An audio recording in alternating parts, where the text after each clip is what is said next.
Hello viewers, আসসালামু আলাইকুম। আপনি যদি শুধুমাত্র একটি সেটিং অফ করে দেন, তাহলে কিন্তু আপনার মোবাইলে ফালতু অ্যাড আসবে না, বিরক্তিকর অ্যাড আসবে না। ইভেন আপনার মোবাইলের চার্জও দ্রুত ফুরাবে না। আপনার মোবাইলের চার্জ দীর্ঘ সময় রাখার জন্য এই সেটিংটি অফ করতে পারেন এবং বিরক্তিকর অ্যাড অফ করার জন্য অবশ্যই সেটিংটি অফ করে দিন। চলুন দেখে নেওয়া যাক। প্রথমে আপনি সেটিংস অপশনে ক্লিক করবেন।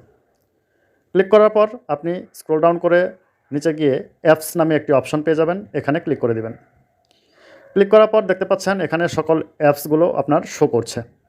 আপনার যে অ্যাপস থেকে নোটিফিকেশন আসতেছে সেই অ্যাপসের ওপর ক্লিক করে দিবেন। ক্লিক করার পর এখানে দেখতে পাবেন মোবাইল ডাটা।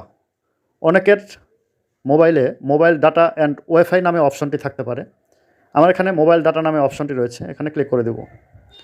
ক্লিক করার পর এখানে দেখতে পাচ্ছেন অ্যালাউ ব্যাকগ্রাউন্ড ডাটা ইউজ, এই অপশনটি আমি অফ করে দেব।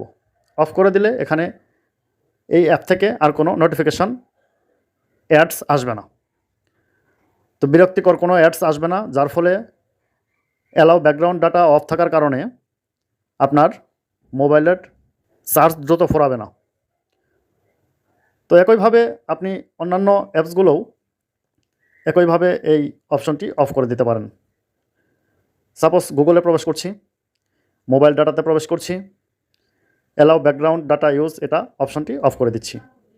এইভাবে আপনি যতগুলা অ্যাপ মনে করেন যে এই অ্যাপ থেকে আপনার বিরক্তিকর অ্যাডস আসতেছে, সেই অ্যাডসগুলো বন্ধ করার জন্য আপনি এইভাবে অপশনগুলোকে অফ করে দিবেন, এইভাবে অফ করে দিবেন। বন্ধুরা, এই ছিল আজকের ভিডিওটি অনেক ইম্পর্ট্যান্ট। এরকম ইনফরমেটিভ ভিডিও পাওয়ার জন্য শেয়ার করে অন্যান্য ভাইদেরকে দেখার সুযোগ করে দিবেন। ধন্যবাদ ভিউয়ার্স, আসসালামু আলাইকুম।